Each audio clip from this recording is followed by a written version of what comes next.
Imagine a city where the streets glistened with more than just water, where the gutters sometimes ran red with blood. Ancient Rome, the cradle of civilization, the epicenter of power and progress, held secrets far darker than the marble monuments and grand colosseums let on. Beneath the polished veneer of empire, whispered tales of unspeakable rituals, political poisonings, and chilling superstitions lurked in the shadows. This wasn't just a society of philosophers and poets, it was a world where power came at a price, and that price was often paid in blood. What if I told you that some of Rome's most infamous emperors weren't just rulers but monsters? That beneath the togas and triumphal arches, a sinister undercurrent of violence and paranoia dictated the fate of millions.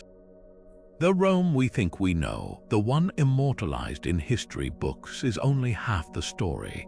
The other half is written in the screams of gladiators, the silent betrayals of senators, and the eerie rituals performed under the cover of night.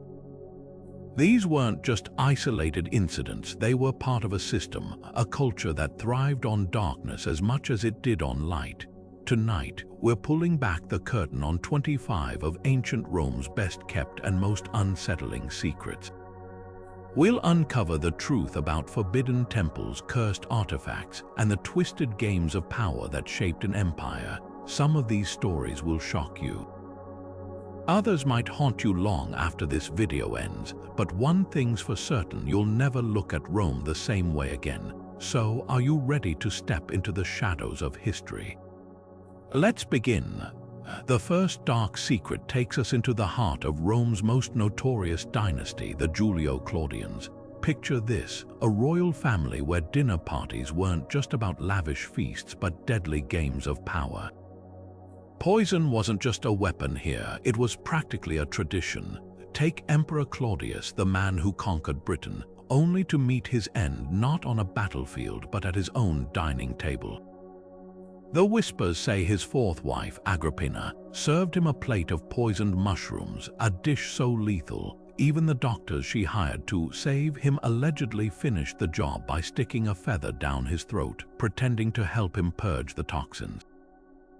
But why? Because her son, Nero, was next in line for the throne, and in Rome, ambition often wore the mask of family loyalty. This wasn't some one-off crime of passion. Poison was the silent weapon of choice in a world where daggers were too messy and swords too loud. Locusta, Rome's most infamous poisoner, was practically on the imperial payroll, trained by Agrippina herself to concoct untraceable brews. One recipe, a toxin so precise it could mimic natural illness, leaving no marks, just a corpse and a conveniently vacant throne. Even young Britannicus, Claudius's biological son, wasn't safe. At a palace banquet, he sipped wine cooled, as custom demanded, by a slave's breath, only to collapse moments later. Nero, watching from the head table, calmly assured the guests his stepbrother merely suffered from epilepsy. By the time the truth was obvious, the boy was already dead. But here's the chilling part, these weren't just personal vendettas.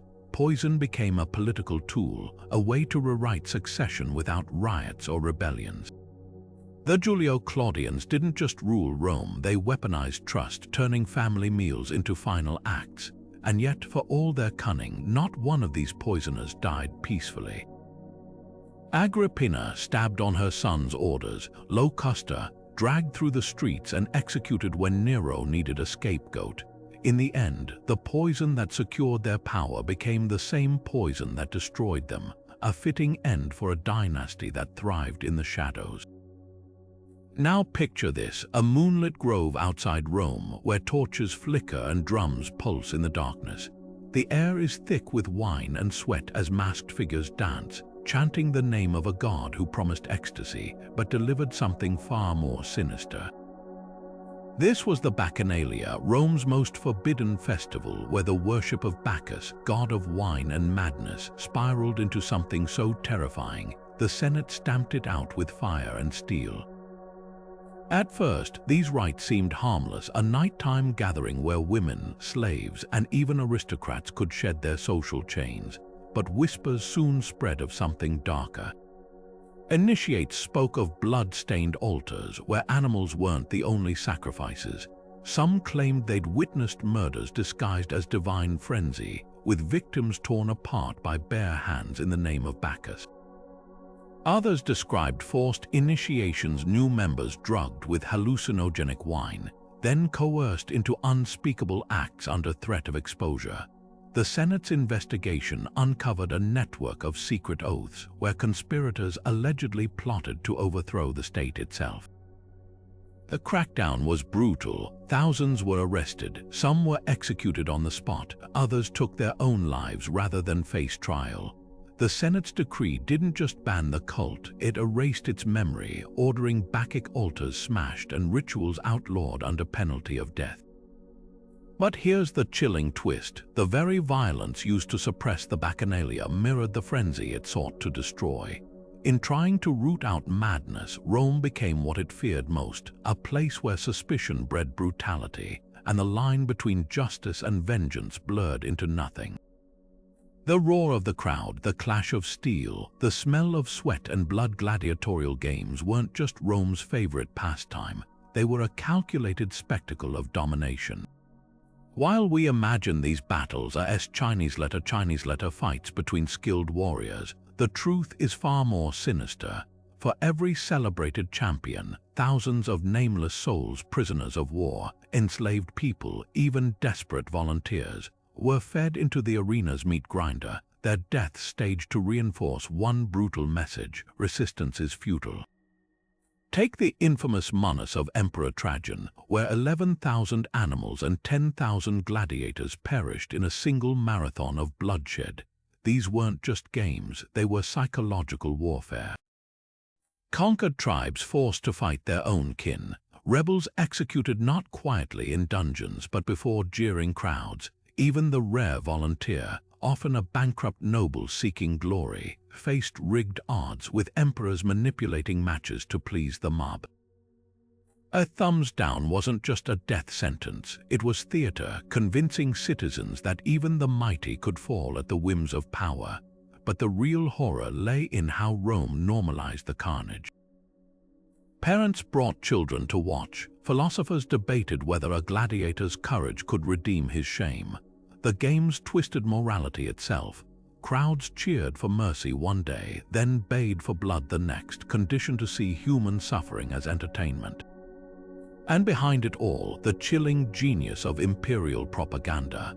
By funneling society's rage into the sands of the arena, emperors diverted attention from corruption and hunger. Bread and circuses weren't just bribes. They were distractions, turning oppressed citizens into complicit spectators of their own oppression. Yet the arena's shadow stretched further. Some gladiators became superstars, yes, but their fame was a gilded cage. Winning brought not freedom, but more fights. A champion was too valuable to release. And for every Spartacus who dared rebel, countless others broke differently, their spirits crushed long before their bodies. Archaeologists find mass graves filled with gladiators' remains, many showing healed fractures. These men fought wounded again and again until the sands finally claimed them. Their bones tell a truth no epic poem dared. The games weren't sport. They were slavery with applause. Perhaps most disturbing is how the violence seeped into Rome's soul. The Colosseum's arches, decorated with carvings of victory, hid a darker function: trapdoors for beasts, pulleys for stage-managed executions. Even the architecture lied, and when Christianity rose, emperors simply swapped martyrs for gladiators, feeding dissenters to lions under the same blood-stained stands. The games didn't end because Rome grew moral. They ended because the empire fell, taking its appetite for spectacle with it. Yet in our modern obsession with violent entertainment, one wonders, did the arena truly die or just change its costume? Somewhere in the misty highlands of Britain, an entire Roman legion, 5,000 of Rome's finest soldiers, vanished without a trace. the Ninth Legion, known as the Hispana, marched into the fog of history and never marched out. One day, they were the iron fist of Roman rule in Britain. The next, their name was quietly scrubbed from military records as if they'd never existed at all. What happened to them? The answer might lie in the blood-soaked soil of the north, where rebellion simmered beneath the surface of Roman control, the most chilling theory. An ambush so total, so devastating, that not a single survivor remained to tell the tale. The Ninth was last stationed near modern-day York, tasked with subduing the Picts, fierce tribes who painted their skin blue and fought like demons. Ancient accounts hint at a catastrophe. The historian Tacitus writes of legions lost in Britain, though he's frustratingly vague, but archaeology paints a grimmer picture. Near the Caledonian forests, fragments of Roman armor and weapons have been found scattered in remote bogs, some deliberately bent, a Celtic ritual to dishonor the dead. Even more telling, a mass grave uncovered in Scotland contained skeletons with brutal head wounds, their bones mixed with shattered Roman military buckles. Was this the Ninth's final stand? Then there's the desertion theory. Some scholars argue the legion didn't fall to Pictish blades, they simply refused to fight. Life on the edge of empire was brutal, freezing winters, constant guerrilla attacks, and a homeland that felt farther away with each passing year. A handful of inscriptions suggest fragments of the Ninth may have been reassigned to the Danube, but the evidence is patchy at best. Could a demoralized legion have shattered under pressure, their survivors melting into the countryside or even defecting to the very tribes they were sent to conquer? The darkest possibility of all, a cover-up. Rome couldn't afford to admit it lost an entire legion to barbarians, so instead of acknowledging defeat, the empire erased the Ninth from history. No grand tomb, no heroic last stand, just silence and the haunting question of whether 5,000 men died as soldiers or were forgotten as failures. Rome burned for 6 days and nights in the summer of 64, flames consuming whole districts while desperate citizens fled through smoke-choked streets. When the inferno finally died, rumors spread faster than the fire had some whispered Emperor Nero himself had ordered the blaze to clear land for his extravagant new palace. But an emperor can't afford blame, not when the mob's anger needs direction. So Nero found his scapegoats, a small, misunderstood sect called Christians. What followed wasn't just persecution, it was a masterclass in cruelty and political theater. Christians were perfect targets. They met in secret, refused to worship Roman gods, and spoke of a kingdom not of this world. To a panicked populace, their strangeness felt like guilt.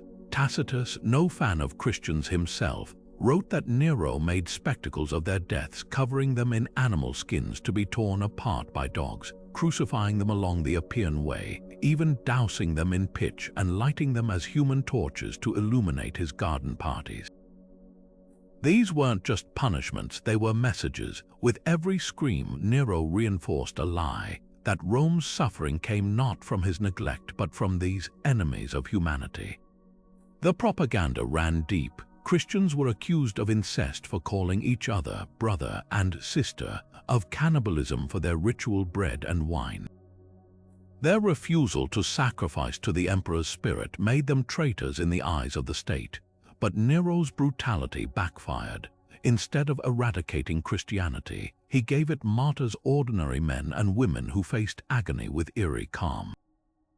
One account describes a woman named Potamiena, boiled alive in tar, yet offering to pray for her executioner as she died. Stories like these spread through the empire, turning persecution into recruitment. The long shadow of Nero's bloodshed stretched centuries. His tactics became a blueprint. Later emperors used Christian persecution to unite fracturing empires, from Decius' empire-wide sacrifices to Diocletian's Great Purge. Yet Rome's iron fist only strengthened the faith it sought to crush. By making death a public spectacle, Nero unwittingly proved Christianity's most radical idea, that power wasn't found in palaces but in the courage of those who refused to break. Just steps from the gleaming marble columns of the Forum, where senators debated the fate of nations, an entire world operated in the shadows, the Subura. Rome's most infamous slum was a labyrinth of rickety tenements leaning so close over narrow alleys that thieves could jump rooftops while their pursuers choked on sewage below. If the empire had a beating heart of vice, this was it. A place where the stench of fish sauce from street vendors mingled with the iron tang of blood spilled in back alley brawls. By day, the Subura pulsed with the chaos of overcrowded markets and fire-trap apartments, whole families crammed into single rooms, their lives dangling over open cesspits. But night transformed it into something far darker. Professional assassins known as sicarii slit throats for the price of a week's bread, their knives sometimes hired by wealthy patrons settling political scores. Brothels operated openly, their doorways marked with phallic symbols, while gambling dens lured in laborers with rigged dice games. Even the famed poet Juvenal shuddered at its dangers, writing that residents slept with one eye open. A single cheap clay pot could crack your skull if you forgot to pay your rent. What made the Subura truly terrifying was its inevitability. Rome's elite pretended such places didn't exist, yet relied on their services. The politician who decried moral decay in the Senate might employ a Subura poisoner to eliminate a rival. The merchant who shipped olive oil across the Mediterranean bought protection from gang leaders to keep his warehouses safe. This wasn't just lawlessness, it was a parallel economy where the empire's rules bent to the highest bidder. Archaeologists digging beneath modern Rome still find evidence of this underworld. Lead curse tablets buried near ancient taverns, inscribed with the names of enemies targeted by hired witches. Knife blades hidden under floorboards, the ruins of a lupanar, a brothel, its walls still scratched with graffiti boasting of sexual conquests and debts owed.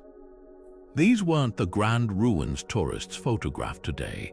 They're the echoes of a Rome that official histories tried to erase, a place where survival meant navigating a web of threats as carefully as any senator navigated politics.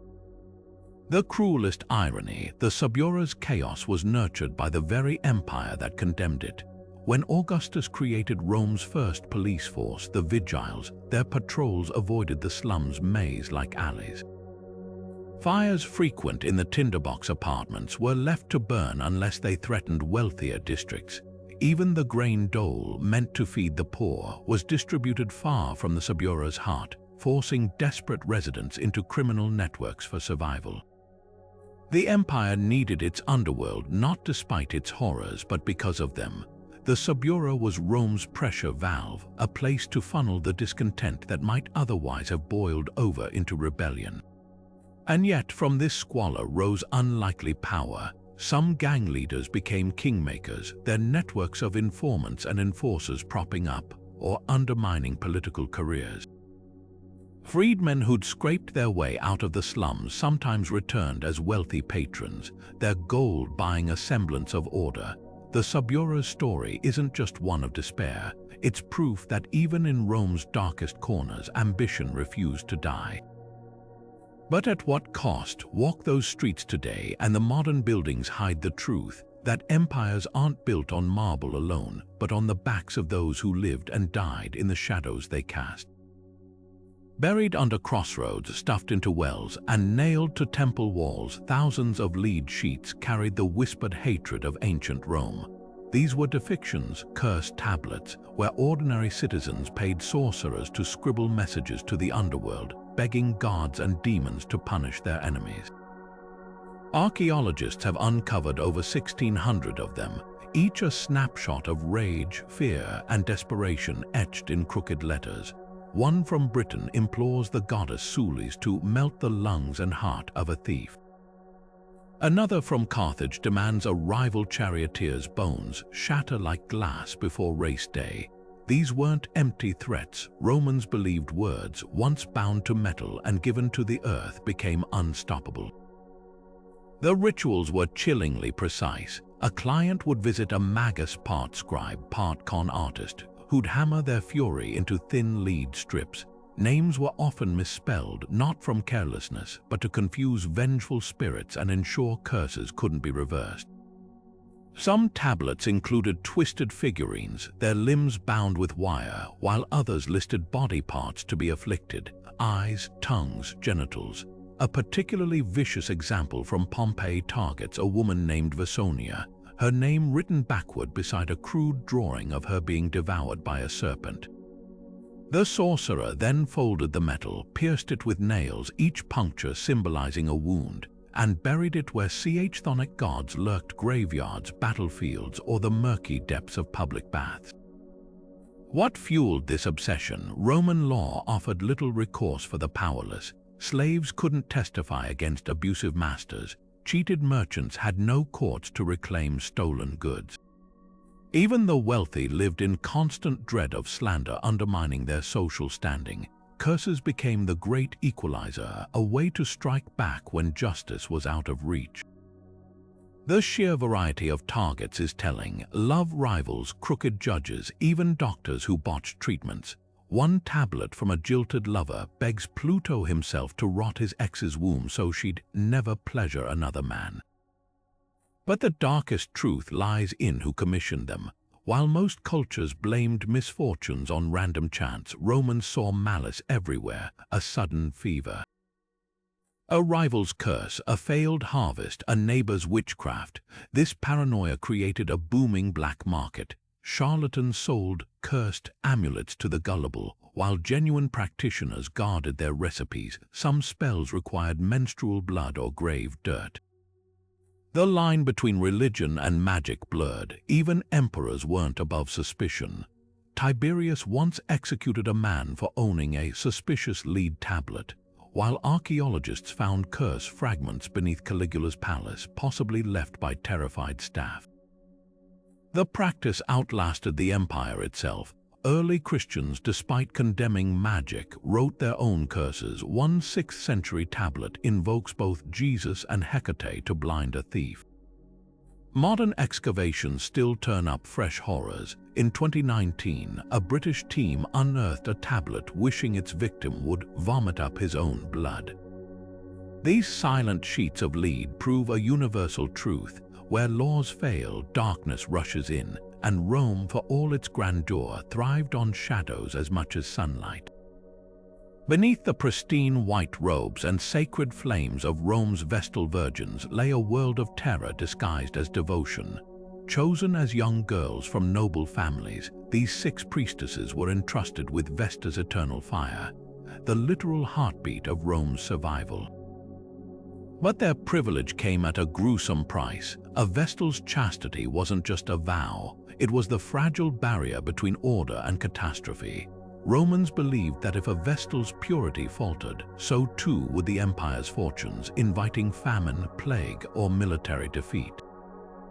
The punishment for breaking this oath, a fate so chilling even hardened gladiators shuddered at its mention: burial alive in the Campus Celeratus, the field of wickedness. The rituals surrounding their execution were as precise as they were horrifying. Accused Vestals weren't tried in public courts but condemned by the Pontifex Maximus himself in a secret midnight tribunal.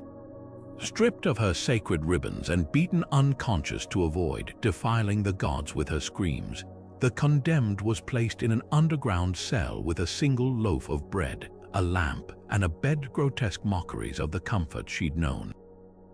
The tomb's entrance was then sealed with earth, obliterating all trace of her existence. No mourning was permitted, no name spoken again. Even the tools used to dig her grave were ritually burned, as if contact with her sin could spread like contagion. But here's the cruelest twist: many guilty Vestals were likely innocent. Their trials relied on omens, a flickering sacred flame or a stumbled prayer interpreted by the same men who held absolute power over them. Historians suspect some executions covered up political scandals. When a Vestal named Cornelia was buried alive under Emperor Domitian's rule, whispers spread that her real crime was rejecting his advances. Others may have been scapegoats for disasters. After Rome's crushing defeat at Cannae, 2 Vestals were executed to purify the city. their deaths conveniently shifting blame from incompetent generals. The Vestals' paradox was that their sacredness made them targets. Forbidden from marrying, they wielded influence unimaginable to most Roman women. They could pardon prisoners, draft wills, and even intervene in state affairs. Yet this power hung by a thread. A single rumor could transform them from revered icons to ritual sacrifices. Archaeologists still debate the location of the Campus Celeratus, but one chilling clue remains. A stone fragment found near the Porta Collina bears the eroded word Celesta, wickedness. It's a silent monument to the dark truth behind Rome's glittering facade, that even its most sacred institutions were built on bones. They called him Spartacus, a Thracian gladiator turned rebel, whose name alone sent shivers down Rome's spine. What began as a desperate escape of 70 enslaved fighters from a Capuan training school exploded into the most terrifying slave revolt in history. At its peak, Spartacus' army swelled to over 120,000 former gladiators, shepherds, miners, all united by one unthinkable goal: to dismantle the empire that had chained them. But Rome's revenge would be so savage they'd rewrite history itself to bury the truth. The rebellion's early victories were nothing short of miraculous. Spartacus outmaneuvered legion after legion, turning the gladiators' brutal training against their masters. His forces used mountains as fortresses, forged weapons from scavenged metal, and even repurposed their chains into armor. At one point, they crucified a captured Roman soldier along the Appian Way, a grim parody of the fate awaiting them. The Senate, humiliated, sent both consuls to crush the revolt and watched in horror as Spartacus defeated them too. Then came Crassus. The richest man in Rome saw the rebellion not just as a threat but an opportunity.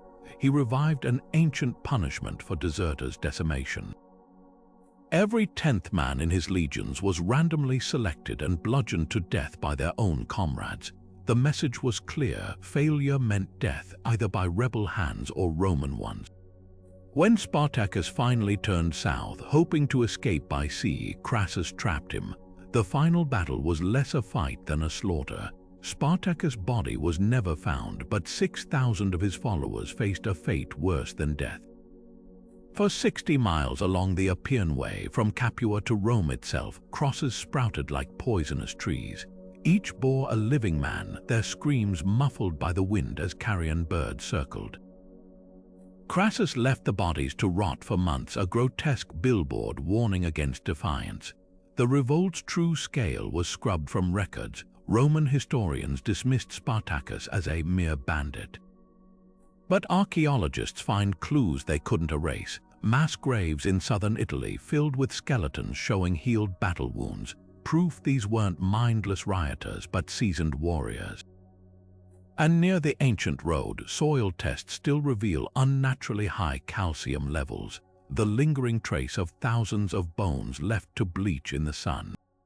The darkest irony: Spartacus' rebellion changed nothing. Slavery continued unabated, Rome tightened its grip, and the crosses served their purpose, terrifying millions into submission. Yet in that failure lies a haunting truth. The empire didn't just fear Spartacus' army, it feared the idea they represented, that the enslaved could be more than property. That the system wasn't invincible, and that one man's defiance, however brutally crushed, could echo through centuries. Rome laughed when Caligula marched his legions to the English Channel and ordered them to gather seashells as spoils of war from Neptune. But this wasn't just madness, it was calculated terror. Behind the emperor's bizarre theatrics lay a reign so savage that even Roman historians struggled to document its horrors without seeming exaggerated. They whispered about his palace's hidden corridors, where nobles who displeased him were kept in cages like animals, forced to crawl on all fours while he dined above them. Or the time he allegedly appointed his favorite horse, Incitatus, as a consul, outfitting its stable with marble and ivory, a grotesque parody of political power designed to humiliate the Senate. Theories about what twisted Caligula's mind still haunt historians. Some point to a near-fatal illness early in his reign, possibly encephalitis, that left him plagued by headaches and hallucinations. Others suggest the suffocating paranoia of growing up under Emperor Tiberius, where every whisper could mean death. Whatever the cause, his cruelty had a method. By shattering every norm, he proved no one was safe. Senators were forced to run alongside his chariot in their togas like slaves. He'd execute men for coughing during his performances, or worse, summon their wives to his bed first, then boast publicly about their services. Then there were the rumors even ancient writers hesitated to commit to paper, that he slept with all three of his sisters, one of whom, Drusilla, he allegedly poisoned before deifying her as a goddess. That he turned the imperial palace into a brothel, forcing high-ranking matrons to work its rooms while their husbands watched. His private torture chambers, concealed behind frescoed walls, supposedly contained devices for every appetite, hooks for flaying, racks for stretching, and an invention called the Whisperer, a hollow metal bull where victims' screams echoed as bestial roars. But the darkest clue lies not in texts but archaeology. Beneath his pleasure barges on Lake Nemi, divers found mosaic floors depicting scenes from Greek tragedies, specifically the tales of kings destroyed by their own hubris. Was this Caligula's sick joke or a desperate echo of self-awareness? We'll never know. His reign ended as violently as it began, stabbed 30 times by his own guards, his last words said to be, "I still live." History remembers him as the boy emperor who became a monster. Yet in his excesses we see Rome's rot laid bare, a system that gave one man unlimited power, then recoiled when he used it exactly as designed. When Rome laid siege to a city, they didn't just break walls, they shattered minds. The legions perfected a brand of warfare where disease and starvation became weapons as deadly as swords. Take the siege of Carthage in 146 BC, where Roman engineers didn't just blockade ports, they systematically poisoned every freshwater cistern with salt and dead animals, turning thirst into a weapon. But the real horror came from their most infamous tactic, the corpse catapult. Imagine standing on the battlements of a besieged town, watching as the enemy's artillery creaks back, only to realize too late that the payload isn't stone, but the rotting, plague-riddled bodies of your own fallen comrades. This wasn't just biological warfare, it was psychological theater. The stench alone could spark panic, but the real terror lay in the waiting. Days later, when fever began carving through the city, defenders would recall those splattered corpses and realize death was already inside the gates. During the siege of Hatra in the 2nd century, Roman forces hurled diseased animals over the walls, sparking an outbreak so severe, defenders allegedly abandoned their posts to bury the dead in a desperate bid to stop the contagion. It didn't work. The city fell not to battering rams, but to the silent creep of infection. Yet even these horrors paled next to Rome's mastery of starvation tactics. At Masada, they built a 30-foot siege wall encircling the entire mountain fortress, then waited for months. The message was clear: surrender or watch your children waste away. Josephus writes of mothers inside the walls resorting to unthinkable acts as hunger gnawed at their sanity. But Rome's cruelest innovation wasn't the siege itself, it was the illusion of mercy. During the siege of Jerusalem in 70 AD, Titus deliberately allowed brief truces for refugees to flee, only to crucify them along the roads leading to the city. The crosses served as warnings to those still inside. Resistance meant witnessing your people's agony before joining them. Archaeologists still find evidence of these calculated terrors. In the ruins of Dura Europos, a besieged Roman outpost, they uncovered a tunnel where soldiers had ignited sulfur and pitch to choke Persian sappers underground, an ancient form of chemical warfare. At a leisure, CAESRR's Chinese letter walls tell a chilling story. One facing inward to trap Vercingetorix's army, another outward to crush relief forces. The goal wasn't just victory, but total demoralization. By the time the gates fell, survivors were often too broken to lift a sword. The darkest truth, these tactics weren't born of desperation but cold efficiency. Roman generals understood that a city broken by fear was easier to rule afterward. The scars of a siege lingered long after the walls were rebuilt, whispers of what happened to those who defied Rome's might. And so the empire grew, not just through conquest, but through stories the kind told in trembling voices, warning of what happened to cities that refused to kneel. Beneath the bustling markets and lavish villas of ancient Rome, in the putrid shadows where even sunlight feared to tread, lay the Puticuli mass graves so vast they became geographical landmarks. These gaping pits, some stretching over 50 feet deep, were the final resting place for the empire's nameless, executed criminals, abandoned slaves, and the destitute who couldn't afford even the cheapest funeral. But what's chilling isn't just the scale of these graves, it's the casual brutality they reveal. Bodies weren't laid to rest, they were dumped like broken pottery, layered with lime to mask the stench, then left to rot under the weight of Rome's indifference. Archaeologists working near the Esquiline Hill uncovered horrors that scrolls never recorded. One pit held over 24,000 skeletons, many with iron shackles still clamped to their wrists. Some skulls showed signs of blunt force trauma, others the clean cuts of executioners' blades, but the most haunting finds were the children's tiny bones mixed indiscriminately with adults, some curled in fetal positions as if they died clutching themselves for warmth. These weren't casualties of plague or war, they were victims of a system that viewed the poor as disposable. The Puticuli operated with grim efficiency. Corpses were hauled by the libertinarii, Rome's version of mortuary workers, who doubled as thieves, stripping the dead of anything salvageable before tossing them into the pits. Ancient graffiti near one site jokes darkly about the poor man's baths, a reference to how quickly lime dissolved flesh. But this wasn't just about sanitation, it was psychological warfare. The graves sat conspicuously along major roads, a visceral warning to all who passed: defy the social order, and this is where you'll end up, no mourning. No markers, just oblivion. What's rarely acknowledged is how these graves sustained Rome's glittering facade. The corpses weren't just waste, they were raw material. Decomposing bodies produced ammonia, collected by enterprising tanners to process leather. Bones were ground into fertilizer for wealthy estates. Even the lime used to speed decay was recycled, scooped out once a pit filled to start the cycle anew. The empire literally built its prosperity on the bones of the forgotten.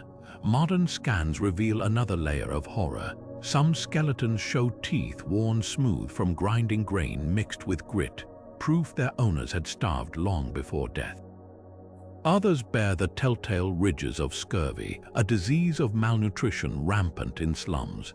These weren't just graves, they were archives of suffering etched in calcium and collagen. And perhaps the darkest truth, the Puticuli weren't secret. They were common knowledge, tolerated because they served a purpose.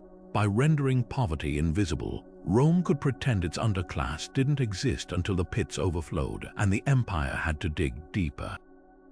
Under the rule of Emperor Domitian, nowhere in Rome was safe, not the Senate chambers, not the bathhouses, not even the privacy of one's own home. His reign marked the rise of the delators, a shadowy web of informers who turned neighbor against neighbor, husband against wife, all in service to an emperor who saw traitors in every shadow. These weren't just spies, they were professional accusers rewarded with a cut of the condemned's property. Fear became the empire's currency, and Domitian minted it with ruthless efficiency. The system was diabolical in its simplicity. A whispered joke about the emperor's receding hairline, a missed sacrifice to his divine status, even an overly expressive sigh during one of his interminable poetry recitals. Any of these could land a citizen on the executioner's block. Trials were a formality if they happened at all. The historian Tacitus recounts how Domitian kept lists of enemies real and imagined, updating them nightly as paranoia gnawed at him. One senator, Helvidius Priscus, was executed for writing a play featuring a tyrant, a plot Domitian took as personal satire. Another, Flavius Sabinus, met his end merely because a street prophet once called him by the imperial title, Dominus et Deus, Lord and God, Domitian's preferred nickname. But the true horror lay in how the delators weaponized everyday life. They lurked in taverns, scribbling down drunken boasts. They bribed slaves to betray their masters' dinner table conversations. Some even posed as lovers, extracting secrets in moments of intimacy. The poet Juvenal wrote of husbands hastily burning their wills before bedtime, terrified their wives might twist harmless words into treason. Rome became a city of locked doors and sidelong glances, where children were taught to memorize loyalty oaths before nursery rhymes. Archaeology offers chilling proof of this reign of terror. In the ruins of Domitian's palace, excavators found a hidden chamber lined with iron hooks, likely a private torture room for interrogations. Nearby, a cache of lead tablets bore names scratched hastily in frantic handwriting, perhaps the emperor's ever-growing hit list. But the most damning evidence comes from the provinces. In Britain, a bronze tablet records the execution of a centurion for disrespectful muttering.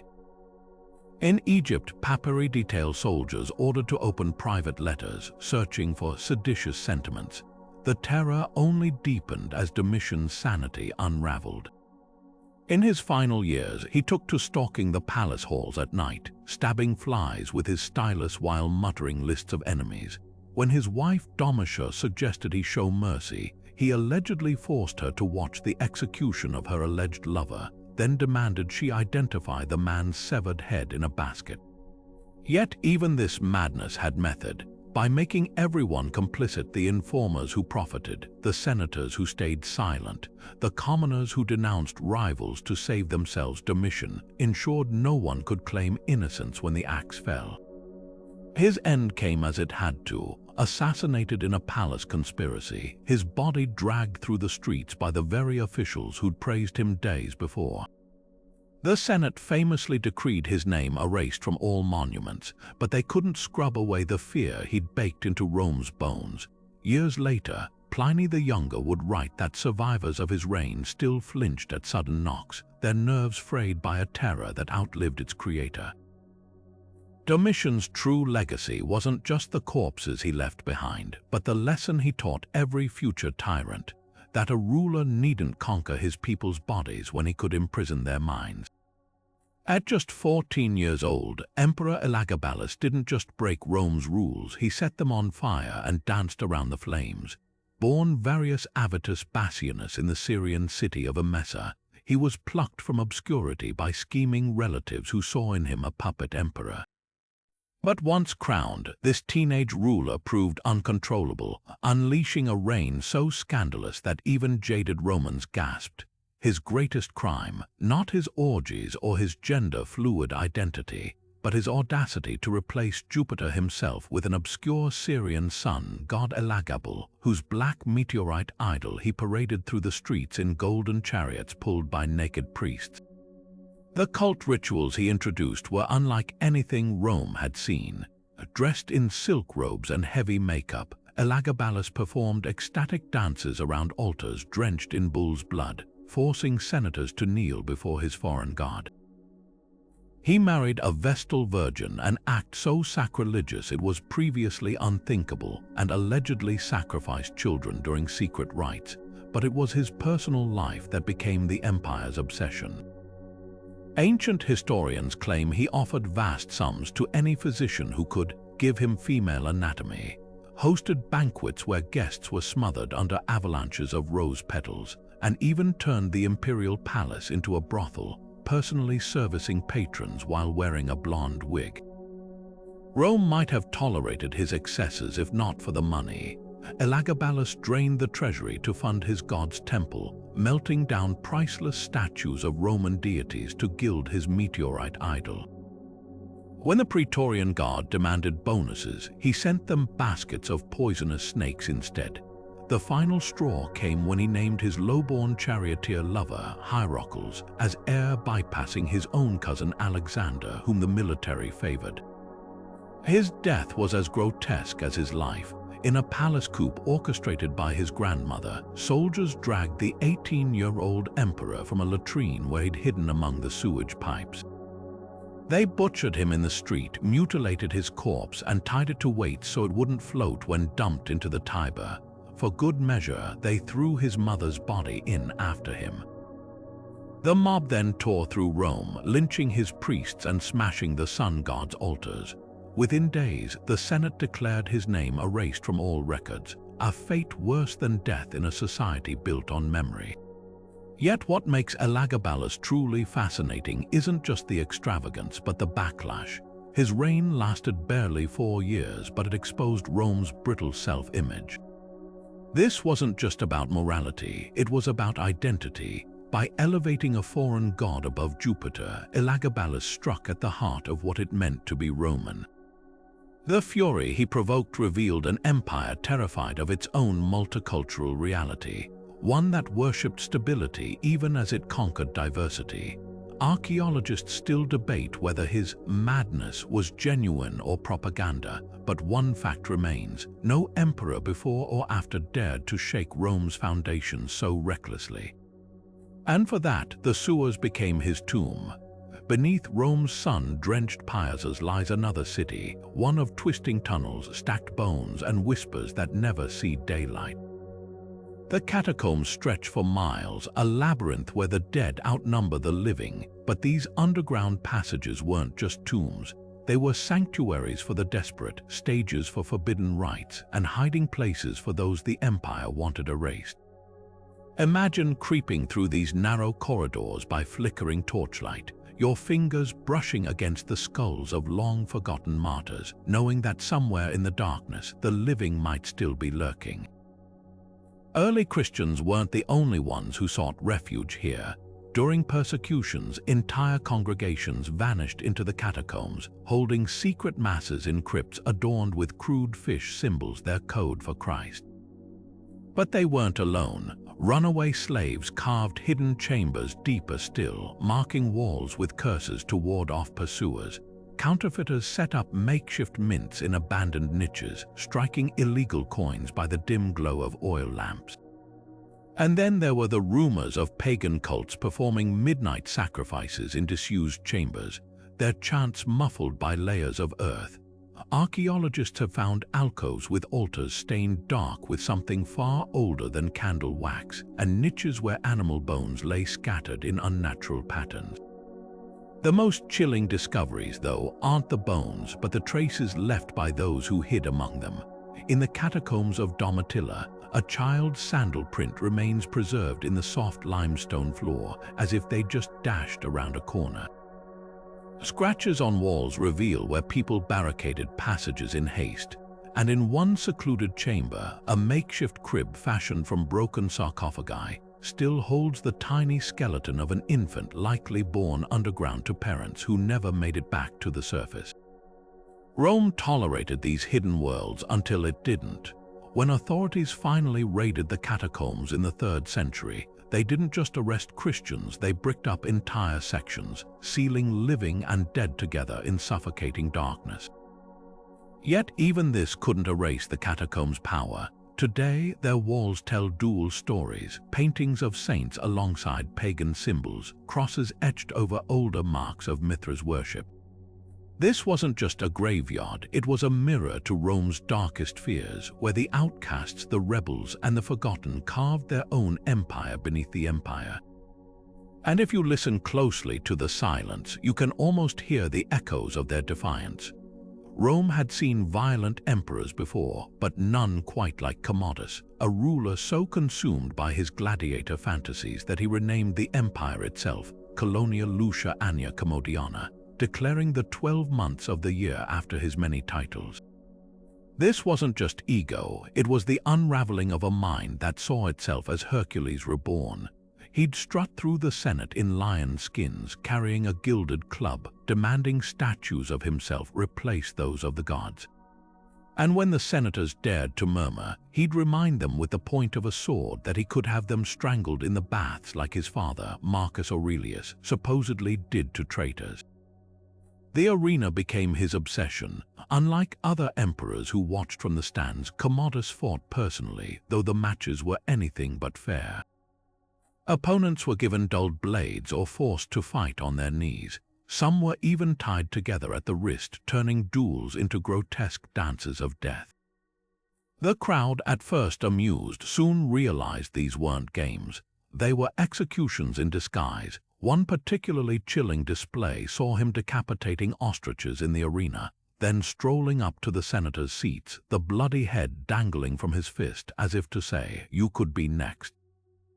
But the real terror lay in his paranoia. Convinced his sister Lucilla had plotted against him, he executed not just her, but dozens of innocent nobles in a purge that left the Tiber clogged with bodies. He kept a list of enemies so extensive that even his own chamberlain feared to deliver it. When a fire ravaged Rome, instead of aiding the homeless, Commodus seized the land for himself, declaring the disaster a divine sign to build new monuments to his glory. His assassination plot unfolded like a scene from the very games he loved. His wrestling partner Narcissus, ordered to massage the emperor's sore neck, slipped a noose around it instead. The Praetorian Guard, long tired of his madness, stood by as he choked to death. But the empire paid dearly for his demise. The year that followed saw 5 emperors rise and fall in rapid succession, each more brutal than the last as Rome teetered on the brink of collapse. Archaeologists unearthed a chilling relic from his reign, a marble bust of Commodus as Hercules, its face eerily serene despite the madness it represented. The sculptor had captured something far more terrifying than anger, the vacant smile of a man who truly believed he was a god, and perhaps that was the most dangerous delusion of all.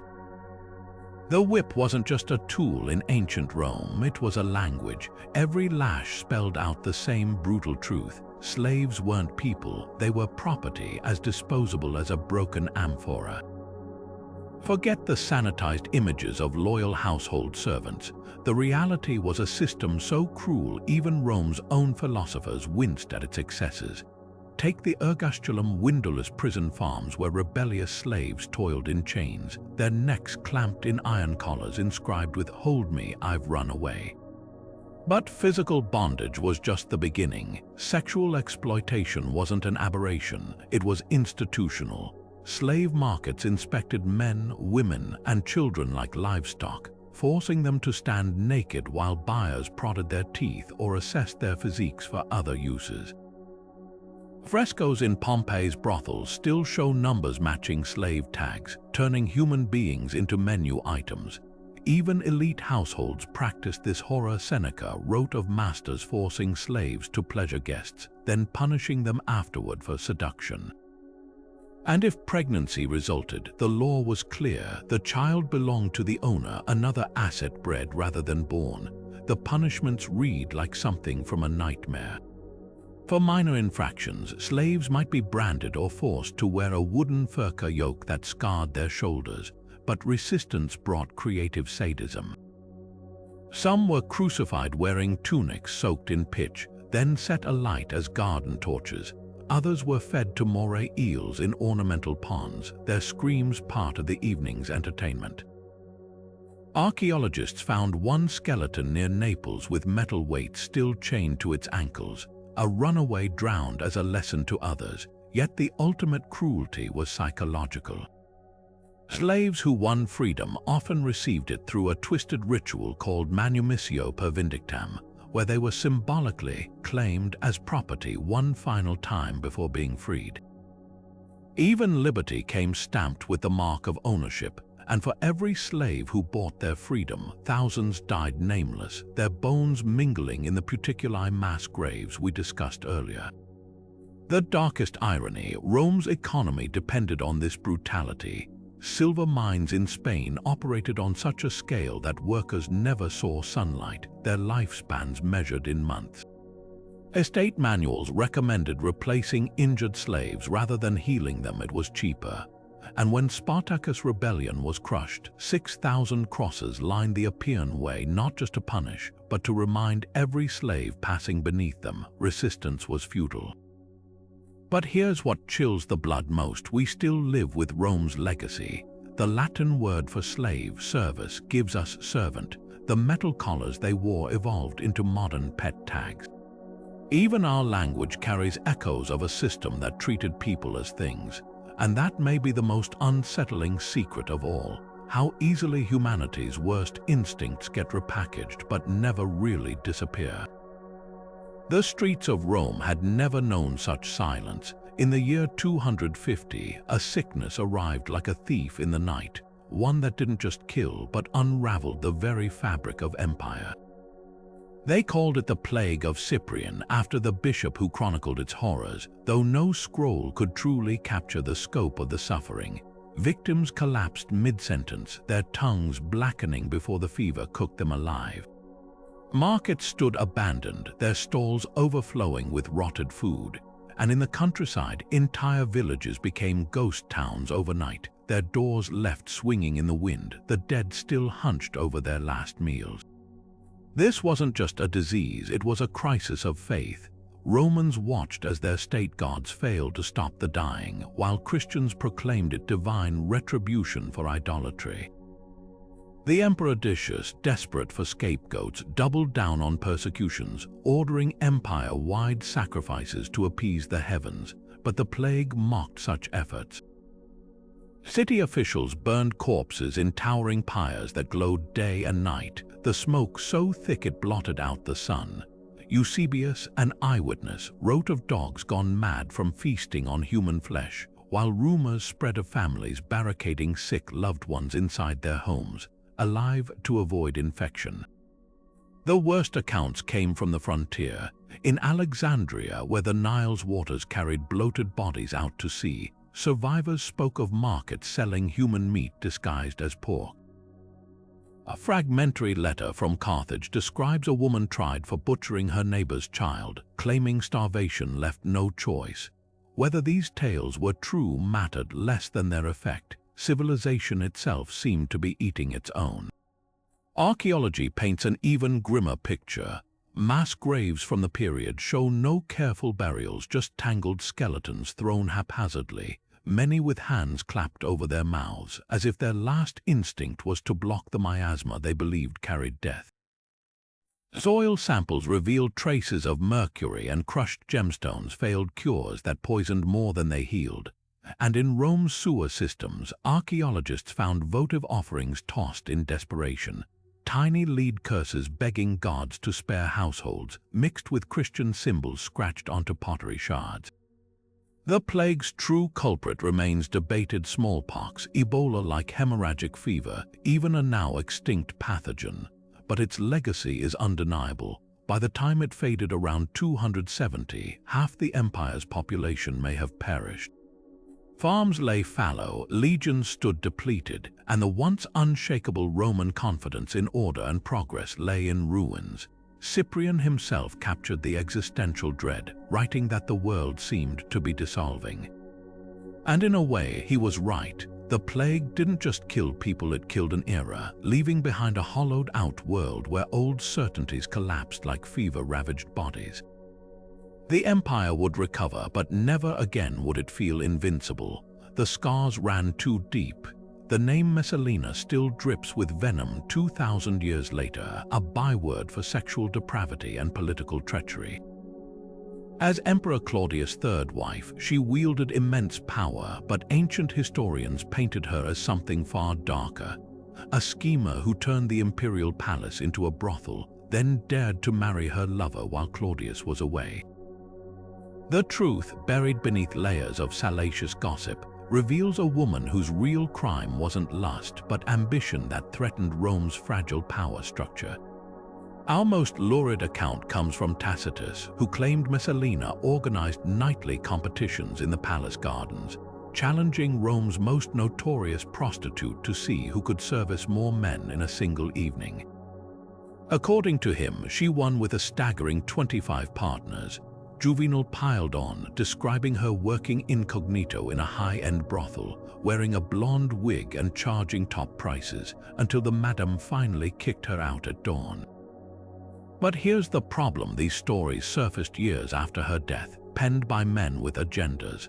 Modern scholars spot the inconsistencies. Would a woman who controlled the emperor's ear really risk exposure for something so reckless? The more plausible scandal was political. Messalina wasn't just Claudius' wife, she was a ruthless operator, eliminating rivals through false accusations that sent them to the executioner's block. Her downfall began when she allegedly married Gaius Silius, a charismatic senator, in a public ceremony while Claudius inspected Ostia's harbor. Some say it was a love affair gone too far. Others whisper it was a coup in the making. Silius could legitimize his claim through her, especially since Claudius' health was failing. Either way, the emperor's freedman Narcissus acted fast, rousing his master with warnings of revolt. What followed was a bloodbath disguised as justice. Silius was tortured into a confession, then executed. Messalina fled to her gardens, where Tacitus claims she hesitated between suicide and a desperate appeal to Claudius. Narcissus made sure she never got the chance. Soldiers ran her through, leaving her mother to find the body. The Senate then ordered her name erased from monuments, a punishment reserved for traitors. But why such vicious character assassination? Because Messalina's story was too dangerous to leave intact. A powerful woman who manipulated the emperor and nearly toppled the regime couldn't simply be a political threat, she had to be a monster. The brothel tales served a purpose. They made her demise feel justified. Archaeology hints at the smear campaign. A recovered statue base originally bore her name, later chiseled away so violently the marble fractured. Even in death, they couldn't just erase her, they had to obliterate her. The chilling lesson here isn't about one woman's sins, but about how history gets rewritten by the victors. Messalina may have been ruthless, but her true crime was overplaying her hand in a game where women weren't supposed to win. And for that, Rome made sure she'd be remembered not as a player, but as a cautionary tale, one where sex and scandal overshadowed the real power she wielded and lost. Hadrian ruled Rome with a philosopher's mind and a mystic's heart, a man who built walls by day and consulted the dead by night. While history remembers him for monumental achievements like Hadrian's Wall and the Pantheon, his private obsessions tell a darker story. An emperor who blurred the line between devotion and delusion, especially when it came to the supernatural. Astrology wasn't just a passing interest for Hadrian, it was a governing principle. He employed court astrologers to chart his every move, refusing to bathe, eat, or even hold meetings unless the stars aligned. One account claims he knew the exact hour of his death years in advance, scribbling the prophecy in his own hand and sealing it away like a cursed relic. But his most chilling fascination was necromancy, the art of summoning the dead. During a visit to the ruins of Troy, Hadrian allegedly conducted a séance to commune with the ghost of Achilles, desperate to learn the hero's secrets. Later in Egypt, rumors swirled that he paid local sorcerers to open the mouth of the dead, a ritual meant to force corpses to speak. Whether these attempts succeeded is lost to time, but the sheer scale of his obsession is etched into history. Archaeologists found a lead curse tablet in Britain bearing Hadrian's name, its edges scorched as if burned during some dark incantation. Then came Antinous, the young lover whose death shattered Hadrian's fragile psyche. When the boy drowned mysteriously in the Nile during a festival honoring Osiris, the emperor didn't just mourn, he spiraled into a grief so consuming it reeked of guilt. Some whispered Antinous hadn't slipped beneath the waters accidentally, but was sacrificed in a ritual to prolong Hadrian's own life. The evidence is circumstantial but chilling. The drowning occurred on the eve of the emperor's birthday, a date sacred to Osiris, god of resurrection. Days later, Hadrian declared Antinous a god himself, erecting temples across the empire and commissioning hundreds of statues, more than any mortal except Augustus. The cult of Antinous grew stranger still. Followers believed the drowned youth had become a bridge between worlds, his spirit capable of curing illness and foretelling the future. Coins minted with his image showed him as Osiris Antinous, draped in Egyptian linen, while oracles spoke in his voice during trances. Hadrian didn't just deify his lover, he weaponized his grief, turning personal loss into imperial propaganda. A recently deciphered papyrus from Alexandria describes nocturnal rites where priests channeled Antinous' spirit, begging him to guide the emperor's hand. Perhaps the most haunting relic of this obsession lies in Hadrian's villa at Tivoli. Beneath its sprawling gardens, workers discovered a hidden chamber lined with black marble, a shrine to Antinous, its walls carved with astrological symbols and the repeated phrase, "to the divine shadow." Was this a private place of worship or something darker? The answer may lie in the floor's mosaic. A young man reaching toward the stars, his fingers brushing the constellation Aquila, the eagle, symbol of imperial power. The message seems clear. Even in death, Antinous was bound to Hadrian's destiny. Historians still debate whether the emperor's occult pursuits were faith, madness, or political theater. But one thing's certain, Hadrian didn't just rule Rome. He tried to outwit the gods themselves, and in the end, even his vast power couldn't stop the truth. That love, like empire, is fleeting, and no amount of magic can bring back what the tides take away. When Mount Vesuvius erupted in 79 AD, Pompeii didn't just die, it was swallowed whole. We all know the broad strokes, a city frozen in ash, its citizens preserved mid-flight. But what happened in the days and years after the disaster reveals a far darker story, one of opportunism, desperation, and ghastly discoveries that still haunt archaeologists today.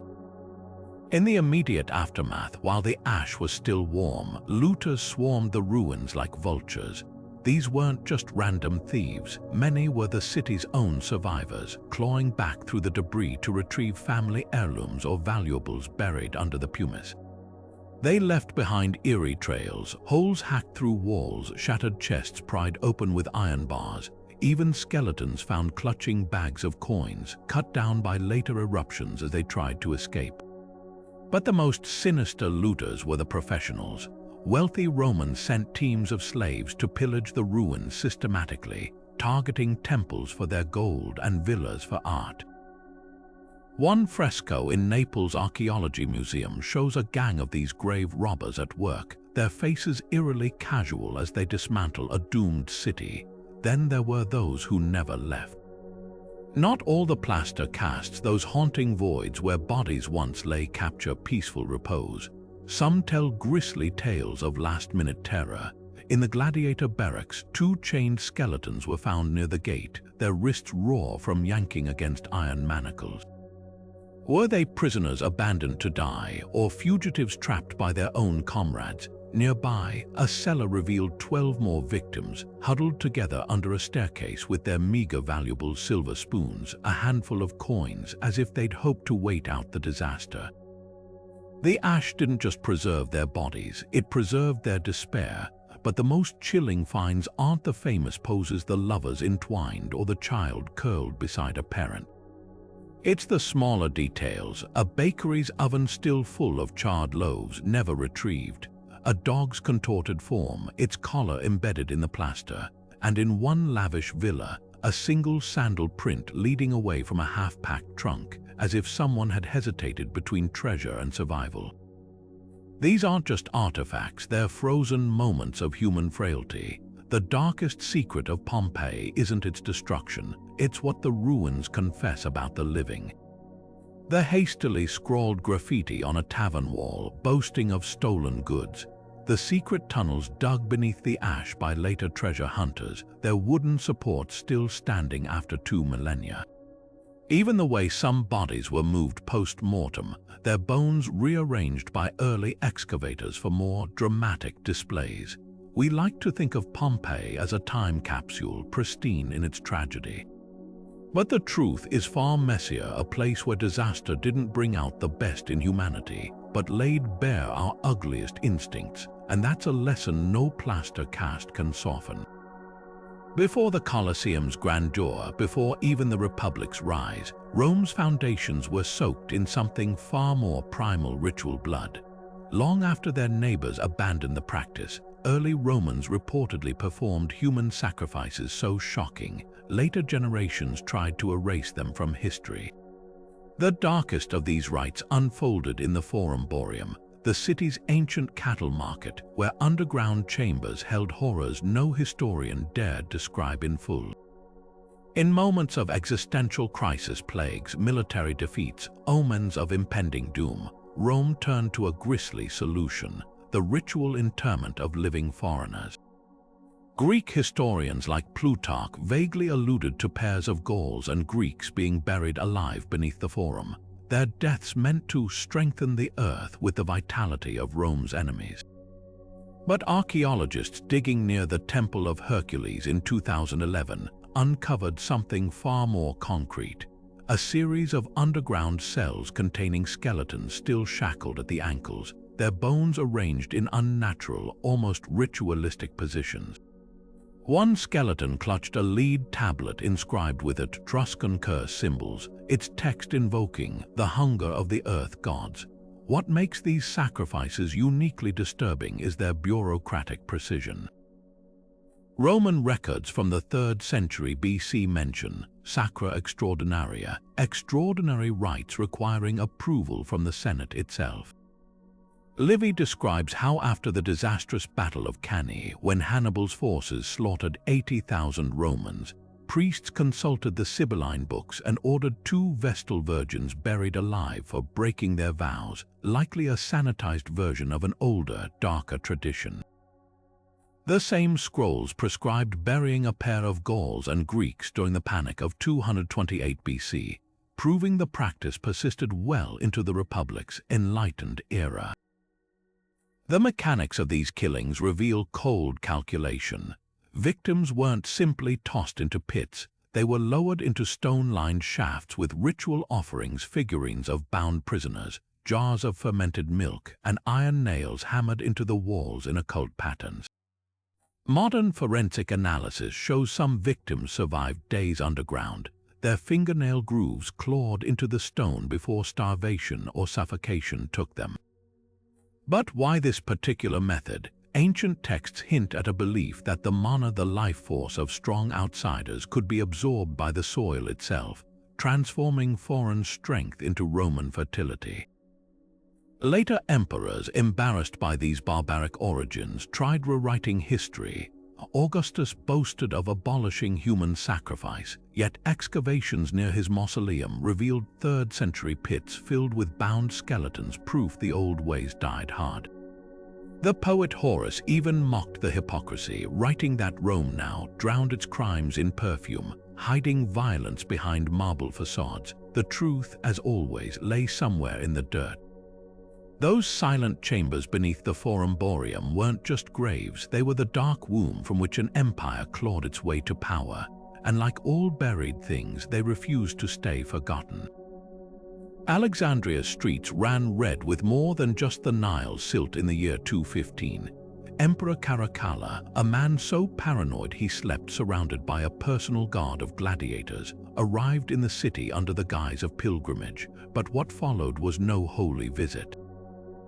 It was a massacre born of wounded pride and seething rage. The Spark, a series of satirical plays performed in the city's theaters, mocking Caracalla's short stature, his rumored incestuous relationship with his mother, and most fatally, his failed military campaigns.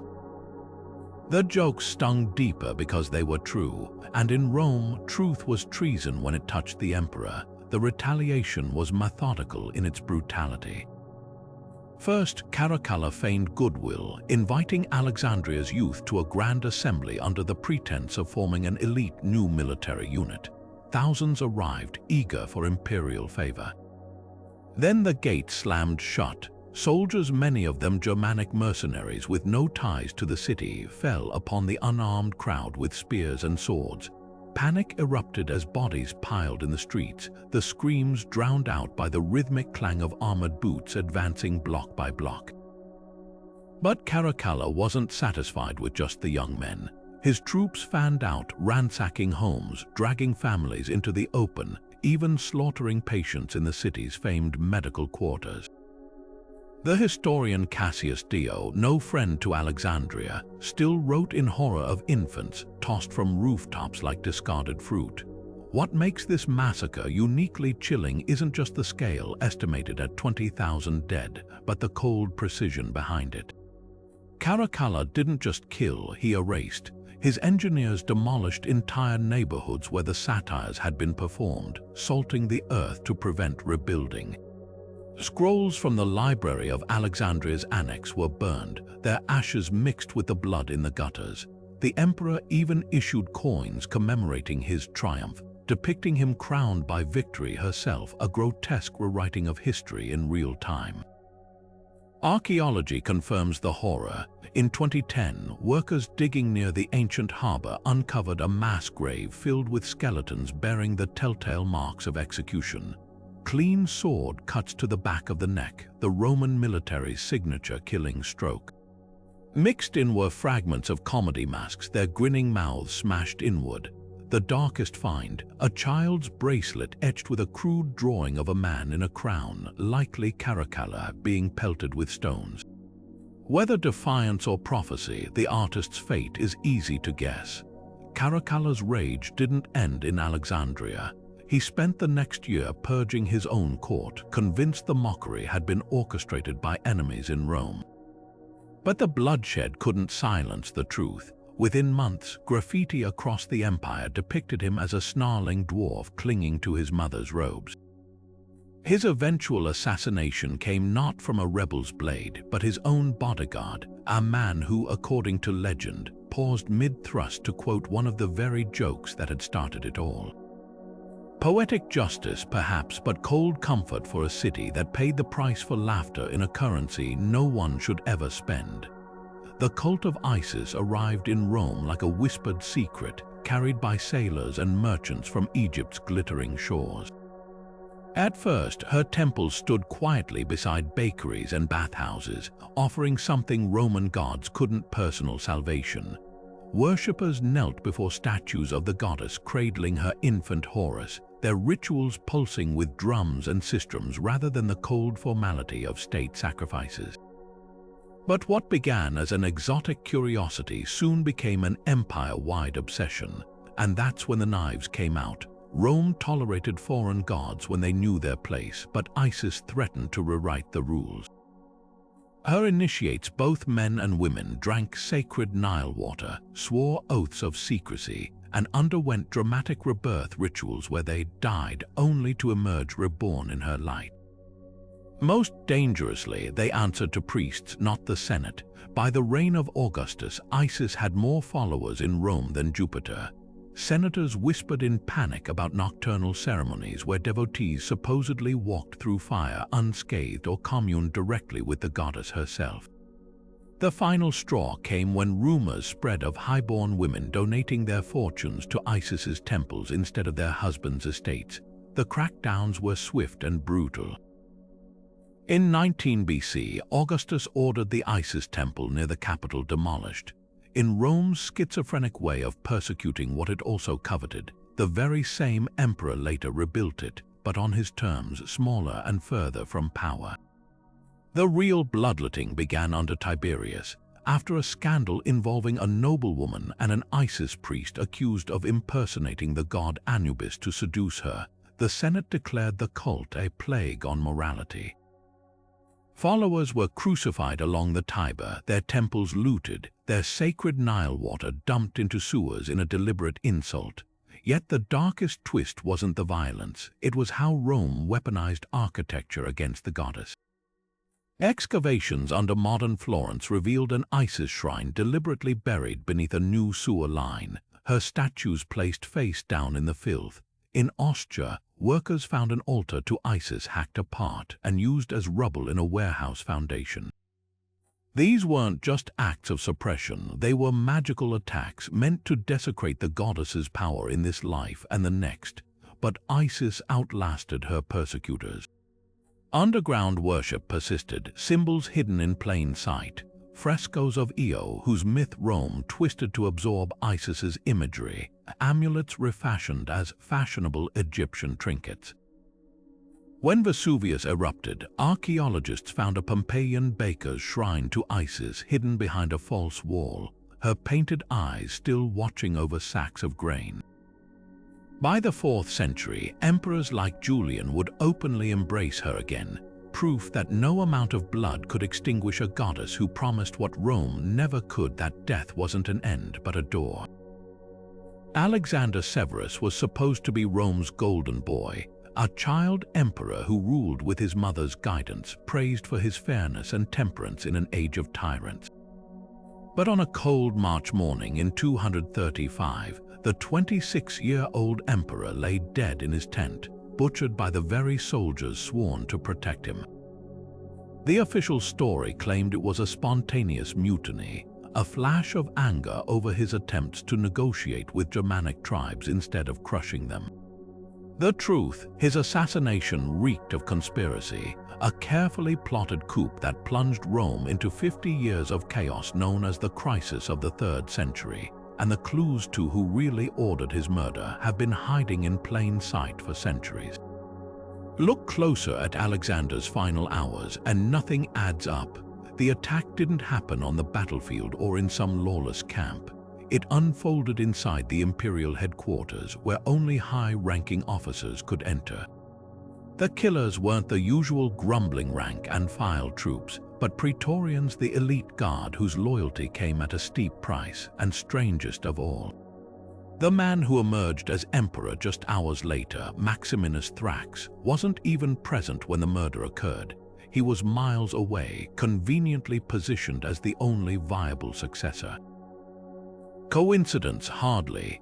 Ancient historians like Herodian dropped tantalizing hints. He wrote that Alexander's advisors had recently uncovered a plot against him but hesitated to act because the conspirators were too powerful to accuse outright.